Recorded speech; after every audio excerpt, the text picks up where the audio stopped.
Buen día, mi nombre es Erwin Estupiñán Sánchez, aprendiz del SENA en Tecnólogo en Gestión Empresarial. Y desde el subproceso de sanidad vamos a ver la capacitación de contaminación de alimentos. ¿Qué podemos considerar un alimento contaminado? Bueno, según la resolución 2674 del 2013, un alimento contaminado es aquel que presenta o contiene agentes y sustancias extrañas de cualquier naturaleza diferentes al propio alimento en sí. Los tipos de contaminación, según el origen del contaminante, se dividen en tres principales. El primero, la contaminación física, son los cuerpos extraños que son apreciados a plena vista, tales como cristales, perdigones, espinas, cáscaras, residuos de plásticos, elementos personales y demás, pendientes, relojes, collares, etc. Seguimos con la contaminación química, pues en este grupo englobamos sustancias tóxicas que pueden llegar al alimento de forma casual o que están presentes en él debido a una incorrecta manipulación. Son productos químicos de toda índole como productos de limpieza, desinfección, insecticidas y ambientadores. Por último, tenemos la contaminación biológica, que esta es causada por la acción de seres vivos que contaminan los alimentos. Un contaminante biológico puede ser insectos como moscas, cucarachas, roedores, aves y parásitos como gusanos, gorgojos y otros seres vivos como los microorganismos que son las bacterias, los virus y los mohos. Tenemos las principales fuentes de contaminación de los alimentos. En primer lugar, tenemos el medio ambiente, ya que puede ser el suelo del almacén, las partículas de polvo, el aire, el agua, ya que si está contaminado no es agua potable, puede que a través de estos se transmitan microorganismos que contaminen el alimento. Tenemos las plagas, pues los seres vivos, tales como insectos, roedores y aves, que pueden contaminar el alimento. Los utensilios, ya que si no se tiene una higiene adecuada, podrían ser foco de infección. Si hay basura cerca, también los alimentos podrían ser contaminados por estas plagas. También tenemos al propio manipulador, que muchas veces por falta de higiene en las personas que manipulan los alimentos, estos se contaminan. También puede ocurrir que los manipuladores que estén enfermos transmitan a los alimentos, haciendo que la salud de los consumidores se vea afectada. Y también otros alimentos como fuente de contaminación, ya que cuando un agente contaminante se transmite de un alimento a otro, se denomina contaminación cruzada, que ya lo veremos más adelante.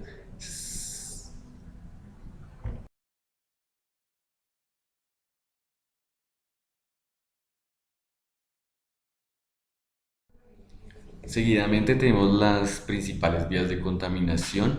En primer lugar tenemos la contaminación cruzada, que es el paso de contaminantes de unos alimentos a otros, la cual se puede dar mezclando alimentos con un grado de deterioro junto con otros que estén en buen estado, lo cual va a causar que todos los alimentos empiecen un proceso de descomposición.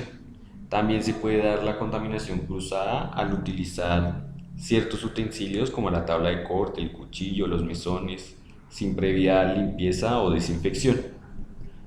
En segundo lugar, tenemos la contaminación de origen, que es cuando el alimento se puede contaminar o alterar debido al efecto de tóxicos ambientales, tales como contaminantes agrícolas o productos ganaderos que al estar en el cultivo los contaminan.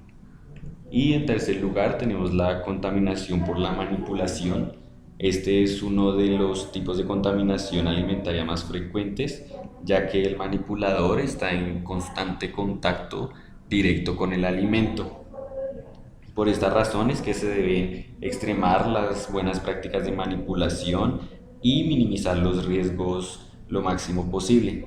Es fundamental que la higiene tanto personal como del lugar donde se manipulan los alimentos sea adecuada, y también se puede dar cuando las enfermedades de los manipuladores se transmiten a los alimentos mediante estornudos. Ahora vamos a ver tres contaminantes que pueden llegar al alimento.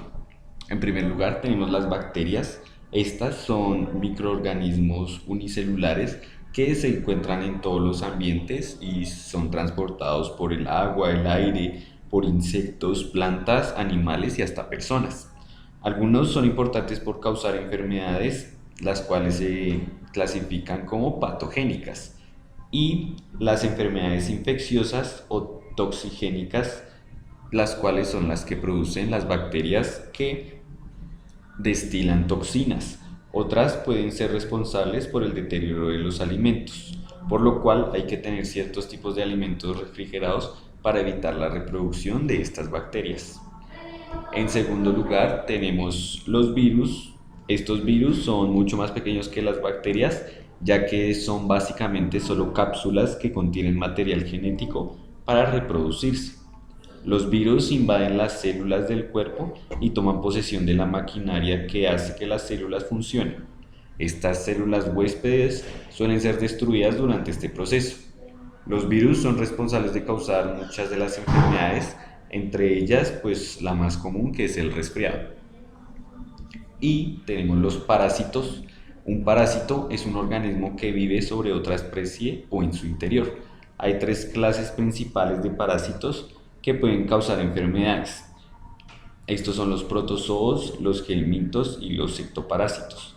Los protozoos y los helmintos afectan principalmente al intestino, mientras que los ectoparásitos abarcan organismos como los piojos y los ácaros, que pueden adherirse a la piel y escarbar en ella, permaneciendo allí durante largos periodos de tiempo. La mayoría de los protozoos y los helmintos son por lo general no patogénicos, o sea que no causan enfermedades, y si las causan son muy leves. No obstante, algunos sí pueden producir enfermedades graves a los seres humanos si no se tiene un correcto cuidado.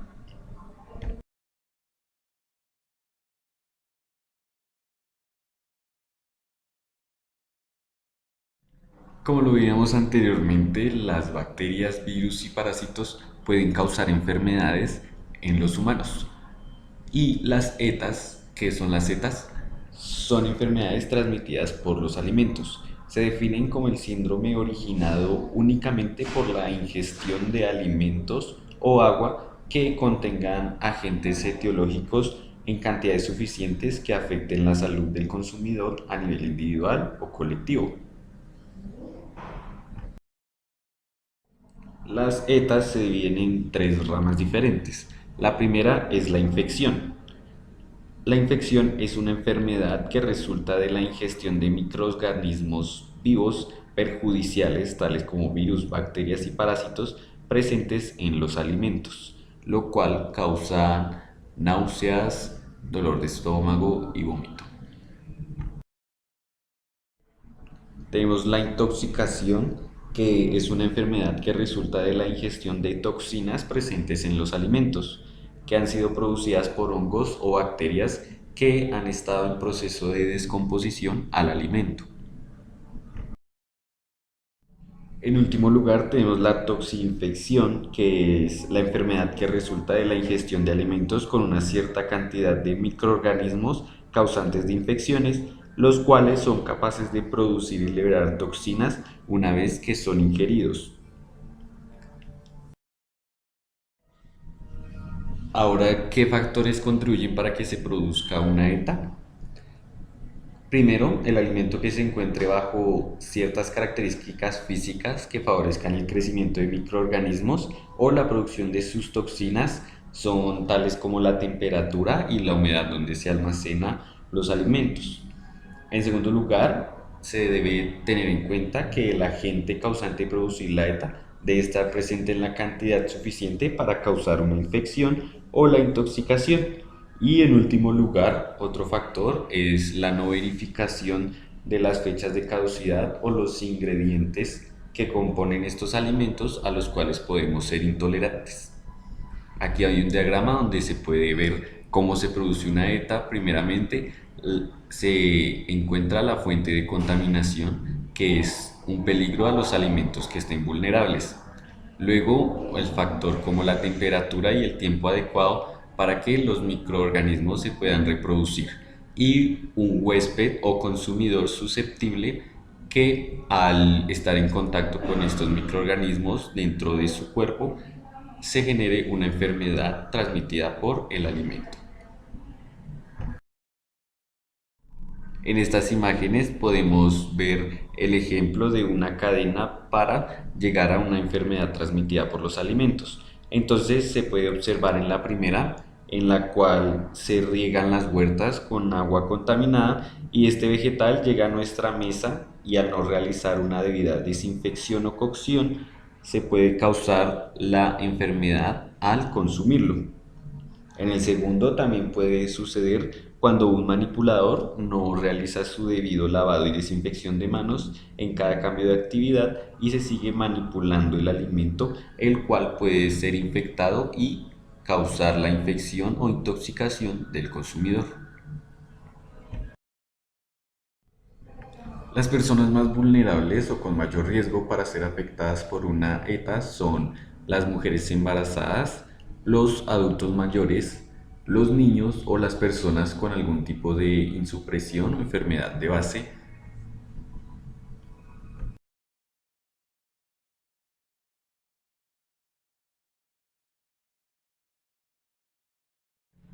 Seguimos con los puntos críticos de control o PCC. ¿Qué son los puntos críticos de control? Se define como punto crítico de control a cualquier etapa en el proceso de manipulación de los alimentos en donde un peligro de contaminación puede ser controlado, prevenido o eliminado. Son todos estos que pueden ser medibles, tales como la temperatura, dosificación, tiempo, etc. Durante el proceso de manipulación de las verduras, frutas y hortalizas se encontraron ciertos puntos críticos de control, los cuales son primero durante la recepción, ya que se debe exigir el correcto cumplimiento de las BPM de cada uno de los colaboradores que cargan y descargan los camiones que transportan nuestros productos.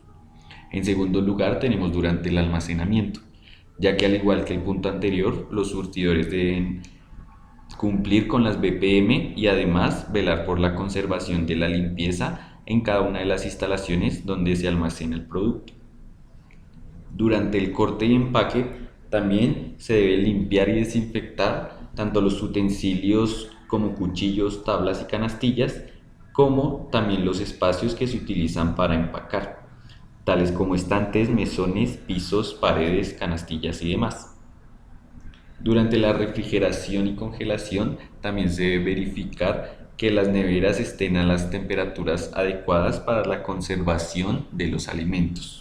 Y por último, al momento de realizar la limpieza y la desinfección de las áreas, superficies o utensilios, también se debe tener una correcta adecuación de las diluciones y tiempos, ya que esto puede causar una contaminación al alimento. En estos puntos críticos que se controlan a través de formatos, verificando que cada una de las acciones necesarias se cumplan para evitar la contaminación de los alimentos. Como lo decía, el punto crítico de control en la refrigeración es, en el caso de las neveras, deben cumplir una cierta temperatura para refrigerar los alimentos adecuadamente. Cuando las neveras están en refrigeración deben estar de 0 grados centígrados a máximo 4 grados centígrados y las que se utilizan para congelación deben estar de menos 18 grados centígrados a menos 25 grados centígrados. Muchas gracias por su atención.